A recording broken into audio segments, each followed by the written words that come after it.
Three-point shooting out of it. Here's Jordan. Wow! Everyone in this arena fell back in their seat. There's James off the high dribble to the bucket. Serving up a facial. He got a technical, but he finally got his dunk on Mount Matumbo. And he's going to say after the game, well, it took a long time. What's good, YouTube? What's up, today we got Jordan versus LeBron, the best GOAT comparison, bro. I'm not gonna lie, I'm excited for this video, bro. Like, out of all the videos y'all suggested, I'm gonna watch tomorrow. I didn't forget Larry Bird fans. Larry Bird, I got y'all boys. I'm gonna watch the Larry Bird left-handed game tomorrow. But this video right here, I was so excited to see because, like, I don't know, to be honest, bro, I do feel like from watching all these videos, I don't feel lied to at all, but like, it is crazy that the LeBron like greatness low-key was pushed by the media, and I can tell and I can see why people that say that every era has their own GOAT, I see why they say that. Because like if I was born in the 80s, bro, I would have thought Larry Bird was a GOAT. If I was born in the 90s, I would have thought Jordan, so on and so forth. But man, it's crazy, man. I'm excited for this video, man. Let's get right into it. Hope you had a good day. Let's go.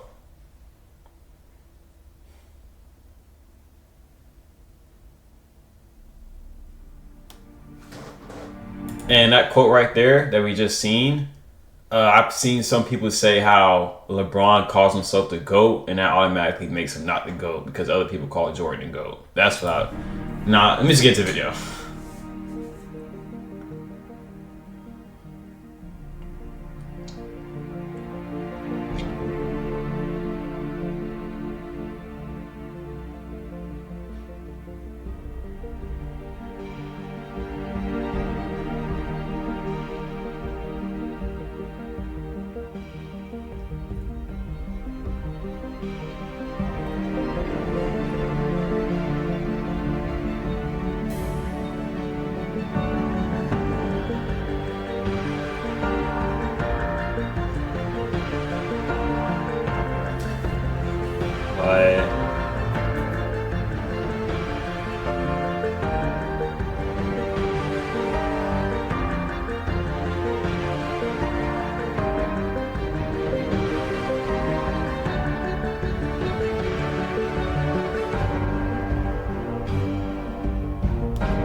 Let's get into this, man. Let's go. Jordan versus LeBron. LeBron versus Jordan. It's a debate that has captured the public's attention for the last several years, especially after this moment in 2016, when LeBron James beat the Golden State Warriors to win the third championship of his career. In LeBron's own words, that one right there made me the greatest player of all time. That's what I felt. I was like, that one right there made you the greatest player of all time. But did it? Is everything since that moment simply icing on LeBron's cake? Or is LeBron destined to finish his career in Michael Jordan's shadow? We've all heard the arguments from LeBron supporters. He's bigger, he's stronger, he's faster, he's more durable. And from Jordan supporters. Michael Jordan was merely 6-0 with 6 MVPs in the finals. But the GOAT debate isn't as simple as the pundits make it seem. There are a number of factors relevant in determining the greatest basketball player of all time. In fact, I would say there are 5 things that really matter when determining the GOAT of any sport. These criteria are, in no particular order, accomplishments, longevity, winning, statistics, and what we'll refer to in this video as the eye test. And to be the GOAT, you don't need to be the best in any specific category, but you need to be pretty good across the board. So simply winning 7 championships, like Robert Horry did, isn't enough to get you into the conversation. When we're finished with this video, it'll be plainly obvious that one guy comes out on top. But before we get started, I want to clarify that this is not a comparison of legacies. Okay, man, before we finish this video, y'all comment down below who y'all think is going to be on top in this GOAT comparison at the end of this video, man. It's about who is the better basketball player. If we were talking about legacies, Jordan's is nearly untouchable. Not only did he lead basketball to global popularity, he helped transform Nike into an empire, changed the way players played and how they dressed, And he even made it cool for guys to be bald. And while those things certainly contribute to MJ's iconic status, they don't make him a better player on the court. So let's evaluate the criteria that matter, and we'll start with individual accomplishments. Take a look. Jordan had more regular season MVPs, twice as many finals MVPs, 9 more scoring titles, and dang, Bron, you got 1 scoring title? Whoa. And only 6. This video is 4 years old, but I don't think anything has changed since with the accolades. But only 1 scoring title, NBA All Defense only 6.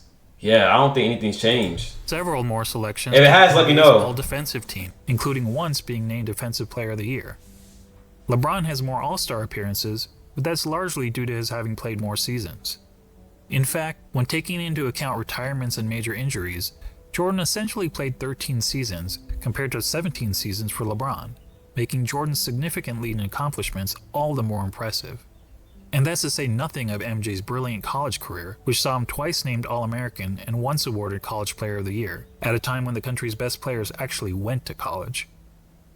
So regardless of whether you're a LeBron fan or MJ fan, you have to give the accomplishments checkmark to Jordan. The second criteria in our GOAT analysis is longevity. And this one is also a no-brainer, but this time in favor of LeBron. Not only has LeBron played more seasons in the league, but he's had a longer peak than Jordan. Jordan's peak lasted about 10 years, whereas LeBron's peak has lasted 16 years and is still going. And he's been incredibly durable during that time, missing significant time to injury only in 2019. That said, the claim that LeBron has been much more durable than Michael has been a bit overblown. Consider that Jordan played in at least 80 regular season games 11 times in his career, including all 82 games an incredible 9 times. 9 times. Compare that to LeBron, who played in at least 80 regular season games just twice, and in all 82 games just once. So both LeBron and Jordan... Look, did I hear that correctly? Jordan played 82 games 9 times? And LeBron did it once? I thought, okay. Get high marks for their durability. But durability aside, the bottom line is that LeBron has sustained his level of excellence for a much longer period of time than Jordan, which puts the longevity checkmark squarely in LeBron's corner. Anyone with $10,000 or more in credit card debt or personal loans not the may qualify for help ad. from National Debt Relief. Not the ad. That brings us to the third GOAT criteria, winning. As we all know, Jordan won 6 championships. LeBron has won 3. Jordan is 6-0 in the NBA Finals, LeBron is 3-6.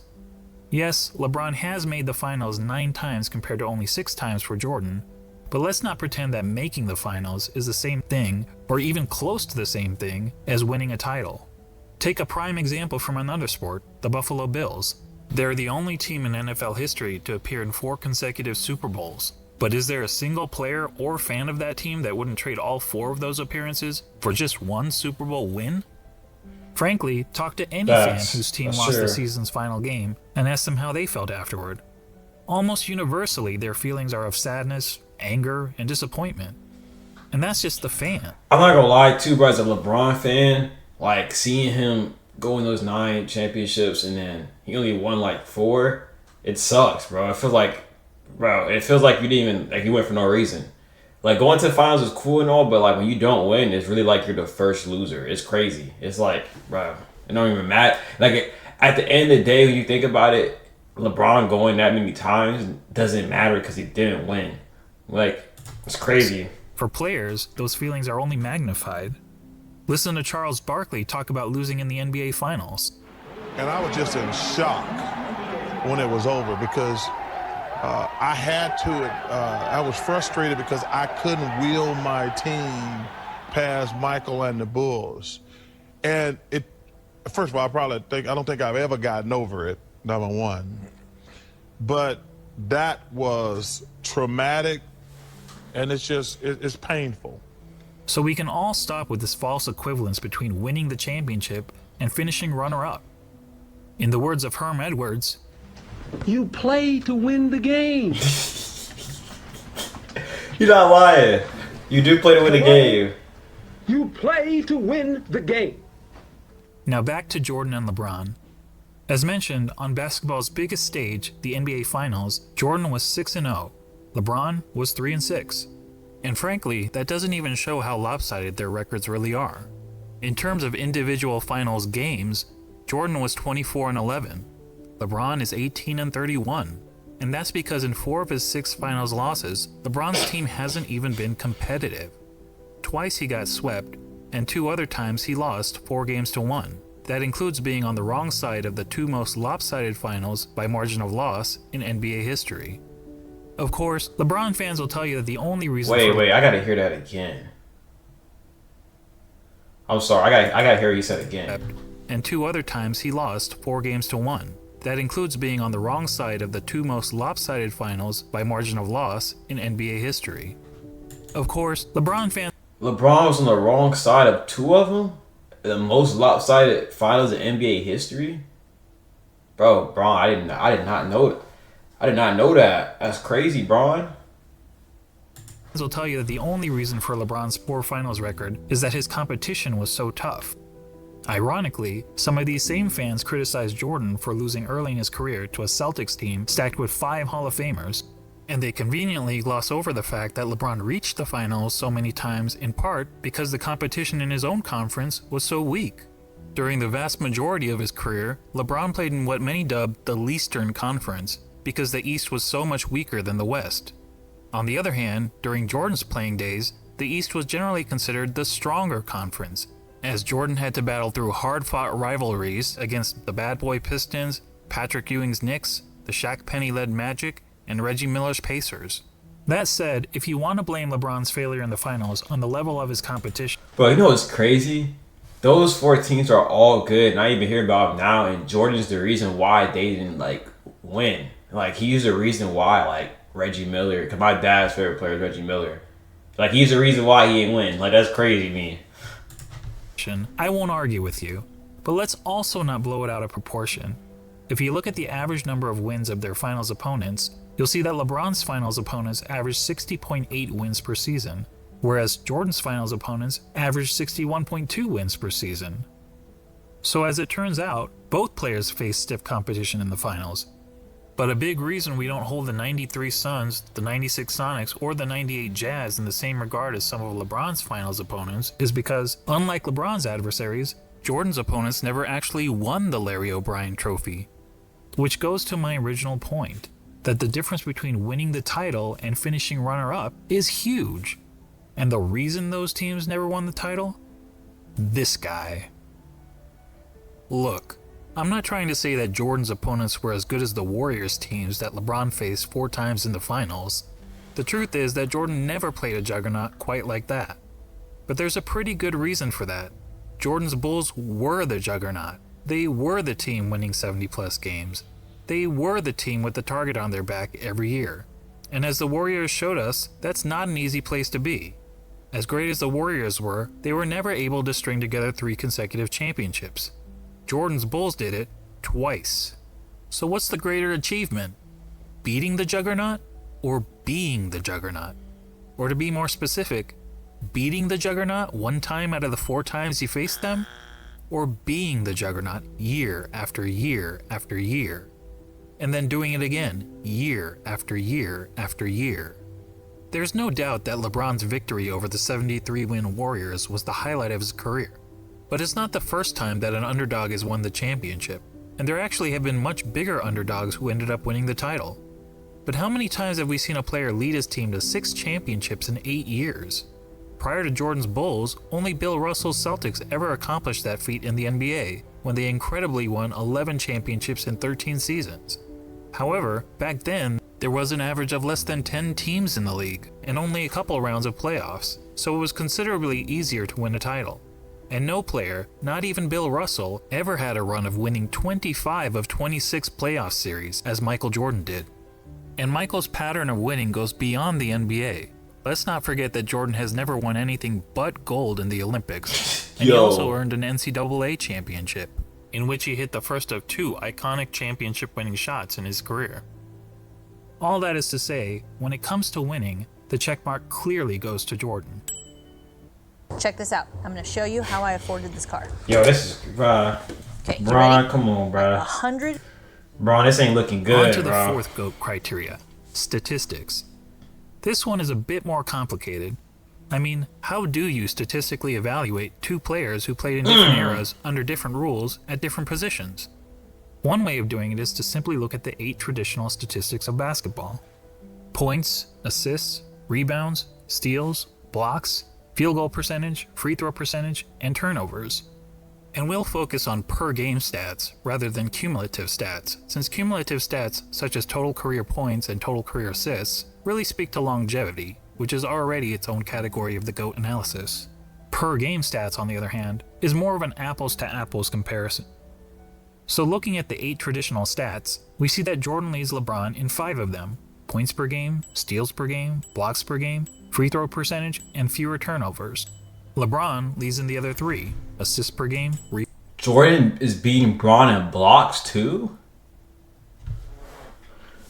Oh, let me see something. So Jordan is easily, I'm not gonna lie, Jordan's easily a better defender than Bron. Like, he's a better defender than Bron completely. That's not even in debate. 2.7 turnovers to 3.5. Okay.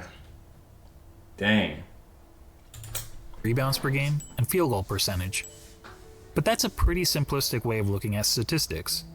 What if we instead turn to analytics? Probably the most well-known analytics stat is player efficiency rating, or PER for short. This metric was created by respected basketball analyst John Hollinger to give an overall rating to a player's performance based on traditional stats like the ones we just mentioned. Jordan has led the league in PER 7 times, LeBron 6 times. Jordan has finished top 3 in PER 10 times, LeBron 9 times. In fact, Jordan has the highest career PER in both the regular season and the playoffs. Another popular analytics stat is win shares. Jordan has led the league in win shares 8 times, LeBron 5 times. Jordan has finished top 3 in win shares 11 times, LeBron 6 times. And when it comes to win shares per 48 minutes, Jordan has the highest career rating in both the regular season and the playoffs. What about box plus minus? Until recently, LeBron was actually ahead of Jordan in career box plus minus. But after the 2017 season gave Russell Westbrook the greatest single-season box plus minus in history by a wide margin, the architect of box plus minus realized that the stat was fundamentally flawed. So he made some changes to improve its formula. As a result, Michael Jordan now has the highest career box plus minus in both the regular season and the playoffs. And lastly, what about value over replacement player, which on its face seems to favor LeBron James? Well, value over replacement player is a cumulative stat, and as previously noted, cumulative stats speak more to longevity than they do game-to-game dominance. That said, according to value over replacement player, Jordan owns 6 of the 9 greatest individual seasons ever played. And on a per-game basis, MJ's career rating in value over replacement player is the highest of all time in both the regular season and the playoffs. Are you noticing a theme here? Not only does Jordan beat LeBron in every ratable analytics stat, he consistently ranks as the best ever across the board. Before we move on from analytics, I want to mention a lesser-known stat called game score, another brainchild of John Hollinger. Game score measures a player's performance in a single game, so it won't tell us who's had the better career, but it does provide insight into who's had the greatest games. Now, we only have game score stats since 1983, so you won't see any mentions of Wilt Chamberlain here. That said, of the 100 highest game scores ever recorded, incredibly 19 of them belong to Michael Jordan.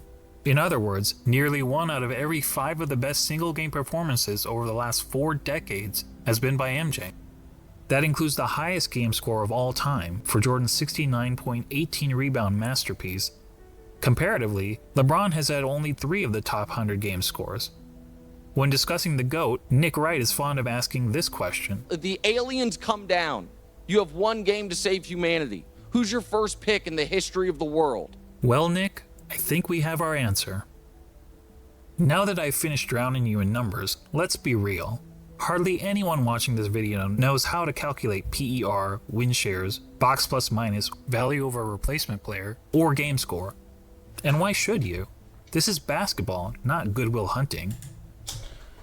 I'm not gonna lie, bro. I know I say that a lot. I've been telling me in the comments, but bro, I thought LeBron would be leading in this. Like, I was looking at this video and thinking when it comes to statistics, I was going to see Bron winning in this, at least this category. Longevity, I knew for sure Bron was going to have that, but bro, Jordan is number one in every one. Like, every single stat he showed, basically Jordan's one, LeBron's two. Jordan's one, LeBron's two. Jordan one's LeBron two. LeBron was even third in one of them. Like, Jordan really, bro, he's literally just a winner. Like, this is crazy. It's crazy to me, like, looking at this. Like, the first 15 minutes of this video, bro, it don't even seem close to a debate right now. It really doesn't. So let's go back to the traditional stats that we all know and understand. But this time, let's add context to them. What do I mean by context? Well, some positions are simply better than others at racking up certain stats. Let's take rebounding as an example. In a vacuum, if we simply compare the number of rebounds per game of Brook Lopez and Jason Kidd, we might think that Lopez was the better rebounder. The truth is, relative to their positions, Lopez is statistically one of the worst rebounding centers in NBA history, whereas Kidd is statistically one of the best rebounding guards in NBA history. But even a poor rebounding center can grab more rebounds than a great rebounding guard solely by virtue of their roles on the court. So it makes sense that, to understand the context of a player's stats, we should compare them to the respective positions that they played. When comparing LeBron James to the other small forwards who have played at least 500 NBA games, this is where he ranks. Overall, that's pretty impressive. Now let's see how Jordan compares to all shooting guards who have played at least 500 NBA games. As good as LeBron is compared to other small forwards, Jordan is on another level when compared to other shooting guards. He's darn near the top of... Let me see this, bro.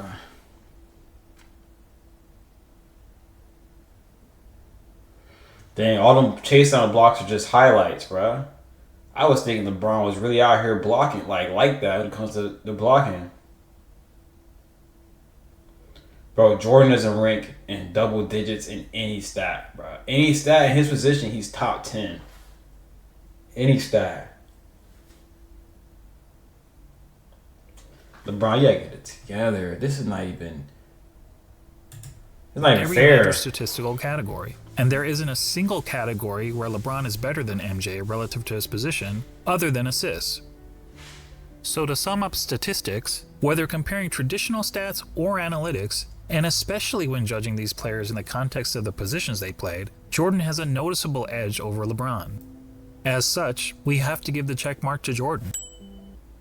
Starting today, anyone can monetize with This ads. man Jordan is killing LeBron right now, bro. And that takes us to the last category in our GOAT analysis, the eye test.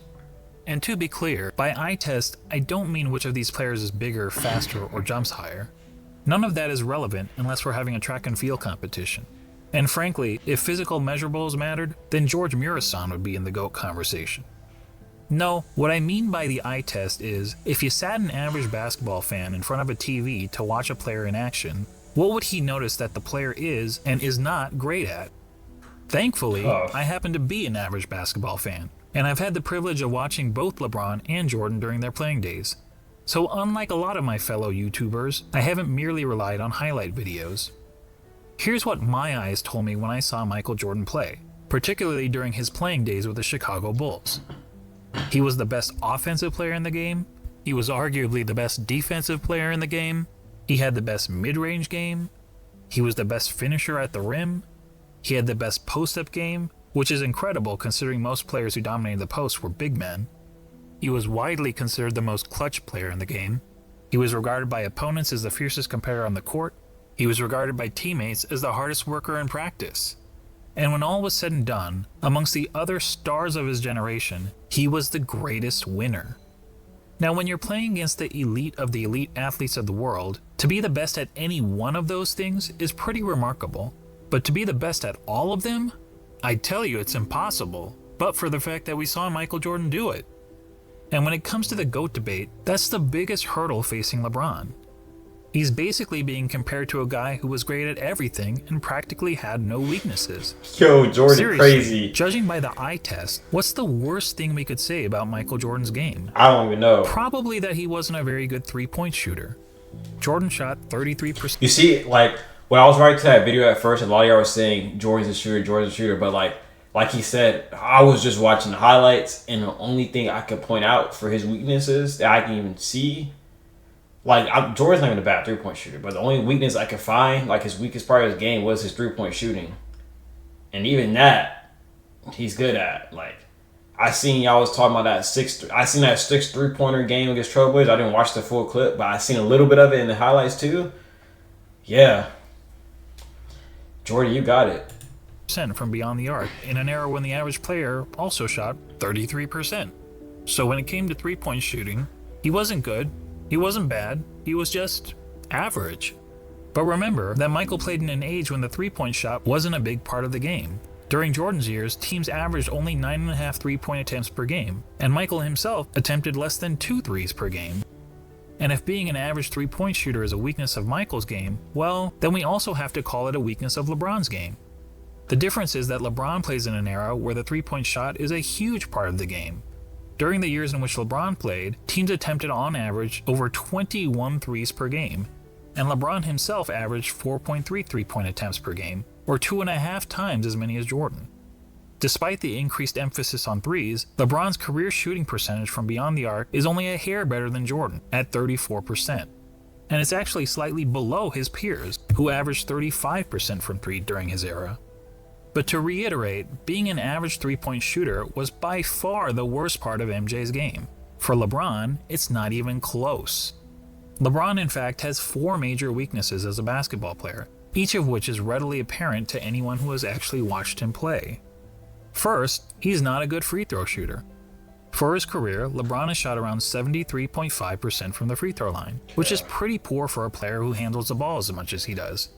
In fact, many analysts point out that, at the end of games, LeBron shies away from driving to the basket because he's afraid of being sent to the line. I don't know whether that's true, but what I do know is that the odds of LeBron hitting 2 consecutive free throws... I remember like 3 years ago I was hearing this, or when LeBron was really going back and forth with the Warriors, I was hearing this a lot, that LeBron James wouldn't take the last shot of the games, or he wouldn't drive to the basket because he didn't want to get fouled and have to shoot free throws at the end of the games. I've seen a lot of analysts say that. Is statistically not much better than a coin flip. Jordan, on the other hand, shot a solid 83.5% from the free throw line during his career, and MJ never shied away from contact at the end of games.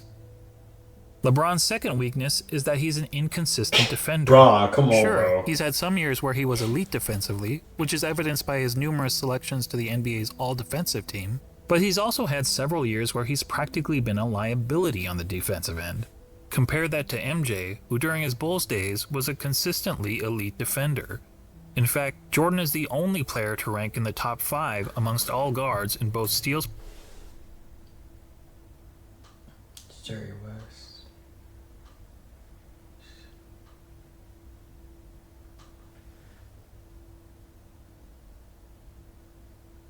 Oh, Jordan, you were really this good. Like, this is crazy. You really were that good, huh? Like, it's not over exaggeration.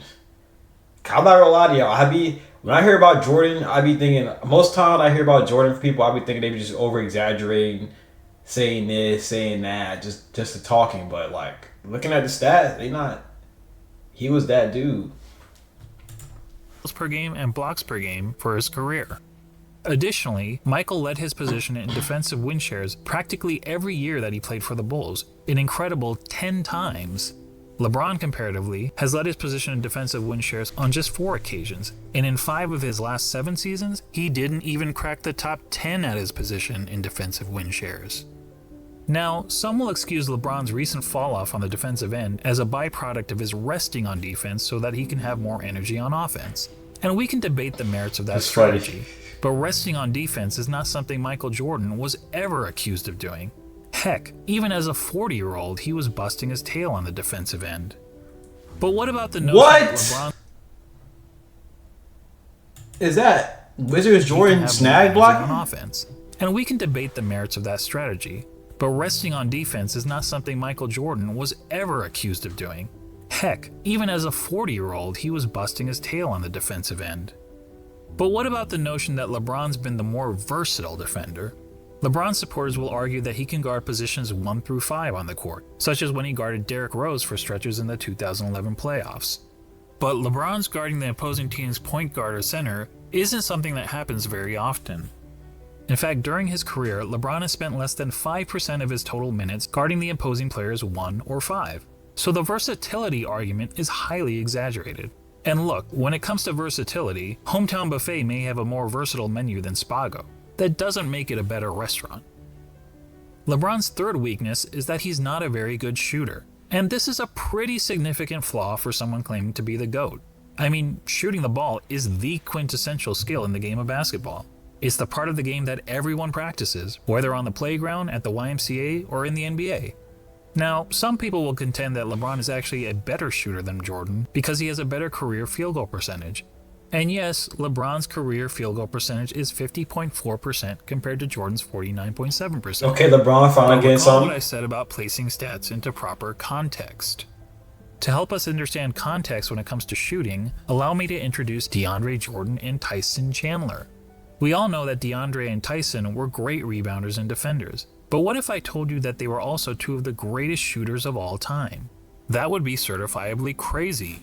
Yet if you look at all the shooting metrics, field goal percentage, effective field goal percentage, true shooting percentage, both of these guys rank near the top in NBA history. Of course, there's an obvious reason for that. As we all know, both DeAndre Jordan and Tyson Chandler take a lot of their shot attempts on dunks, layups, and putbacks, which are extremely high percentage shots. Well, guess what? So does LeBron James. In fact, every single year of his career, the shot that LeBron James has taken the most has been within 0 to 3 feet from the basket. In other words, dunks, layups, and putbacks. More than 1 of every 3 of LeBron's shots has been within this point-blank range, which is aided by his playing in an era where it's been relatively easy to get to the rim, particularly when compared to the physical era in which Jordan played. And just like every other player, LeBron is really effective from 0 to 3 feet, hitting over 73% of these shots. But how does LeBron fare from outside this range? According to basketballreference.com, LeBron's shooting percentage from outside 3 feet is 37.5%. It's even poorer in the playoffs where he shoots 35.9%. And it gets even worse in close and late situations. In the last 2 minutes of games where the score is within 5 points, LeBron hits only 31.7% of his jumpers. Look, it doesn't take a rocket scientist to know that these numbers aren't very good, which is probably why in the 2013 finals, the Spurs' defensive strategy against the Heat was to basically dare LeBron James to shoot. And keep in mind, this was against LeBron in his prime. Can you imagine an opposing coach using a similar strategy against MJ? Now, LeBron actually credits the Spurs for forcing him to work on his jump shot, but it's not as if his results have gotten much better since then. Here's LeBron's shooting percentage from outside 3 feet over the last 6 years. Yikes. Well, I'll give him this, he is consistent. For comparison, consider that in the last year of Michael Jordan's career, as an aging player on the Washington Wizards, Jordan shot close to 42% from outside 3 feet. While that's certainly not great, it means that even as a 40-year-old shell of his former self, Jordan was still a better shooter, a far better shooter than LeBron James. Unfortunately, beginning of this video, I was so excited. I was thinking I'm gonna see a close comparison. I was gonna see LeBron and Jordan actually go back and forth in these comparisons, but this is not even close. That's really not close. If I'm being 100% honest, no troll, no being biased because LeBron was my favorite player. Jordan's better. I don't even think it's a question. I'm not gonna lie. I was really arguing people that LeBron was better. And seeing this video, Jordan, you got it, man. You the GOAT for real. Basketball Reference doesn't have advanced shooting metrics from Michael's Bulls days, when he was a significantly more efficient scorer. But few would argue that Michael was anything but a lethal jump shooter when he was wearing red and black. When it comes to shooting, all of us can recall practicing shots on the blacktop, counting down 3, 2, 1 before launching a shot at the rim. Well, if you were pretending to be LeBron James, you'd brick almost 2/3 of the time. Actually, that's not entirely true. If you were playing against a countdown, it would be much, much worse. And that gets me to the last major weakness of LeBron's game, his performance, or more accurately, lack of performance, in the clutch. Remember when people were praising LeBron for making a couple of buzzer beaters in the playoffs 2 years ago? They used these stats to claim that LeBron was better in the clutch than Jordan. But look at these numbers carefully. What stands out to you? How about this? People were using a sample size of less than 1 shot per season to make the case that LeBron was more clutch than Jordan. That would be the equivalent of polling just 100 people in the country to try to predict the winner of the next presidential election. So let's use more telling stats, shall we? Here's a situation that's often used to determine a player's clutchness. 5 seconds to go in the fourth quarter or overtime, and your team needs a bucket to either win or tie the game. It answers the age-old question, who do you want taking the last shot with the game on the line? It turns out that in the regular season and playoffs combined, LeBron has taken 94 such shots. That's a pretty good sample size. And how many of those 94 shots has LeBron made? 19, for a shooting percentage of 20%. Let me repeat that. 20%. Guys, that's not bad in the clutch. That's atrocious. Michael Jordan in the same situation shot roughly 50%. Yes, that's right. Jordan's... Yeah, Jordan, you got it, bro. You got it. 20 to 50 is crazy. You telling me if the ball leaves his fingers in the clutch, you got a 50% chance that you win if the ball touches his hands?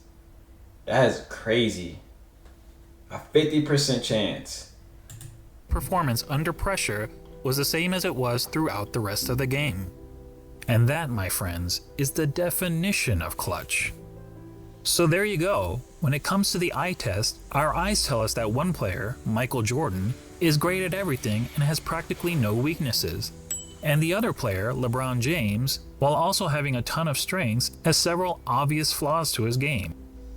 And when all is said and done, after analyzing the 5 key factors of being the GOAT, Jordan gets 4 check marks to LeBron's 1, making this GOAT debate, well, not much of a debate at all. Now, don't get me wrong, I'm not saying that LeBron James is a bad player. He's a phenomenal player. Personally, I have him on basketball's Mount Rushmore, along with Jordan, Kareem, Wilt Chamberlain, and Bill Russell. He's just not Michael Jordan. And just to underscore how good MJ was, let's ignore LeBron and Jordan for a minute and focus on the other 3 players highlighted here, Kareem, Wilt, and Bill Russell. Most would agree that these are the 3 greatest centers in NBA history, and each of them has a strong case to justify his standing among basketball royalty. Wilt is an all-time great because he was an offensive force of nature, and he holds a ton of NBA records. Russell is in the conversation because he was a dominant defender and a perennial champion.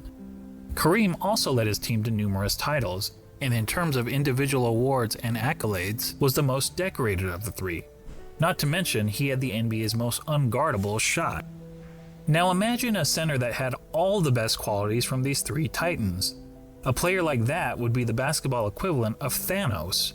Now add to that player the highest level of intangible attributes, such as a tireless work ethic, unmatched killer instinct, and an ability to deliver in the clutch. And now you'd essentially be looking at Thanos with all of the Infinity Stones, and no one would question whether this player was the greatest of all time. But the truth is, we don't have to imagine such a player. That player already existed. He just happened to be a shooting guard, not a center. When you think about it, Michael Jordan is the real-life version of an overpowered video game character. He had all the qualities we look for in a superstar athlete, and he had it in spades. He's basically Babe Ruth, if Babe Ruth played defense like Willie Mays. And that's why, even in comparison to the other all-time greats, he is truly in a class of his own. Simply put, he's the GOAT.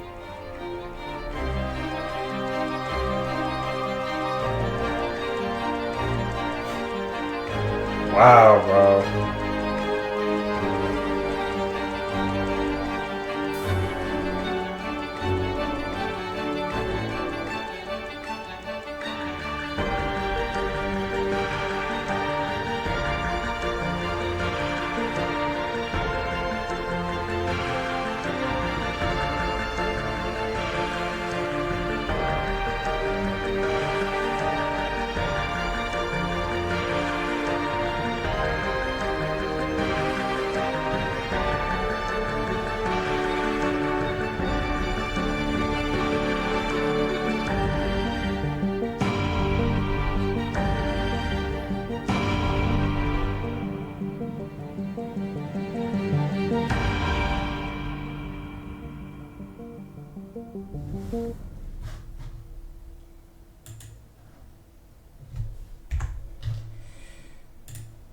Hey.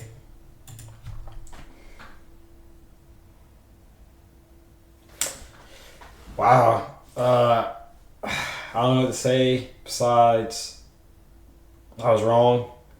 For years, I thought LeBron was. I thought he was the GOAT. I thought he was close to the GOAT. I thought because like, I don't know. Like I watched LeBron play, but I'll say a big factor in me thinking he was the GOAT was for sure the media, social media. I see so many stats about LeBron this, LeBron that, and I always would see it every single day, and I feel like that kind of got me to think he was a GOAT to the point where I never took a dive to see if Jordan really was. But I remember when I watched The Last Dance, that's when I really thought to myself, what if LeBron isn't? That was the first time I really thought, like, Jordan might be really the greatest player. That's the first time I've seen anything about Jordan. But when I just keep thinking, like, and watching Jordan clips, Jordan highlights, Jordan videos, I realized, like, nah, Jordan's better. Like, it's actually not close. It's kind of crazy. I was not expecting, I know I said crazy a lot in this video, but I was just not expecting the outcome to be like this. Bro, LeBron, bruh. You're not who I thought you. It's just crazy, bro. He's not who I thought. Like, I thought he was the GOAT. LeBron's still a great player, still my favorite player. Cause I was the one, I got to watch him. He was the GOAT in my era, so I got to watch him. He used to be my favorite player still, but like someone told me in the comments yesterday, how many pair of Jordans you got? Like I still got Jordans. LeBrons, I don't have no pair of LeBrons. Jordan, you are the GOAT, man. You got it. No more Jordan disrespect will be on this channel. Okay, no more Jordan disrespect. You go to basketball, and I like basketball. I love basketball, so I gotta respect it, man. But it's your boy Tori. I'm happy y'all watched this video. Happy y'all requested this video, man. I appreciate all y'all in the comment section that gives me video ideas because I love basketball. I like watching basketball and I like learning too. So y'all being in the comments and teaching me things and giving me video ideas, I really appreciate it. If you made it to the end of this video, man, I hope you have a great day. It's your boy Tori, and we out.